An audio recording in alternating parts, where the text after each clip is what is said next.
দিনের পথে আসার পর আমরা সাধারণত রাসূলুল্লাহ সাল্লাল্লাহু আলাইহি সাল্লামের সিরাত গ্রন্থ পড়ার জন্য আর রাহিকুল মাকতুম বেছে নিয়ে থাকি।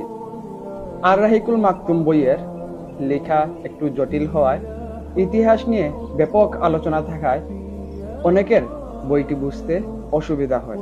আমরা যারা সহজ ভাষায় একটি পূর্ণাঙ্গ সিরাত গ্রন্থ পড়তে চাই, তারা আর রাহিকুল মাকতুম বইয়ের পরিবর্তে রাসূলে আরবি সাল্লাল্লাহু আলাইহি ওয়াসাল্লাম বইটি পড়তে পারি। রাসূলে আরবি সাল্লাল্লাহু আলাইহি ওয়াসাল্লাম বইটি তাজাল্লিয়াতে নবুয়ত বইয়ের অনুবাদ।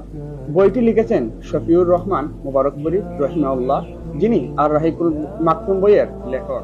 বইটি অনুবাদ করেছেন আশিক আরমান নিলয়। বইটি প্রকাশ করেছে সন্দীপন প্রকাশনী।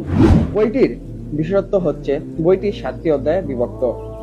প্রথম অধ্যায়ে লেখক তুলে ধরেছেন মুহাম্মদ সাল্লাল্লাহু আলাইহি সাল্লামের বেড়ে ওঠা, বংশ পরিচয় এবং নবুয়ত পূর্ব ঘটনাবলী। দ্বিতীয় অধ্যায়ে তুলে ধরেছেন নবুয়ত প্রাপ্তি, আল্লাহর প্রতি আহ্বান এবং নিপীড়ন নির্যাতন। তৃতীয় অধ্যায়ে তুলে ধরেছেন মদিনার হিজরত। চতুর্থ অধ্যায়ে তুলে ধরেছেন রাসূল সাল্লাল্লাহু আলাইহি সাল্লাম জীবদ্দশায় যে সকল সামরিক অভিযান সমূহ পরিচালনা করেছিলেন সেগুলোর বিবরণ। পঞ্চম অধ্যায়ে রাসূল সাল্লাল্লাহু আলাইহি সাল্লামের বিদায় হজের ঘটনাসমূহ। ষষ্ঠ অধ্যায়ে তুলে ধরেছেন রাসূল সাল্লাল্লাহু আলাইহি ওয়াসাল্লামের শেষ দিনগুলো সম্পর্কে। এবং সর্বশেষ অর্থাৎ সপ্তম অধ্যায়ে লেখক তুলে ধরেছেন নবীজি সাল্লাল্লাহু আলাইহি সাল্লামের পরিবার ও তাদের পরিচয়।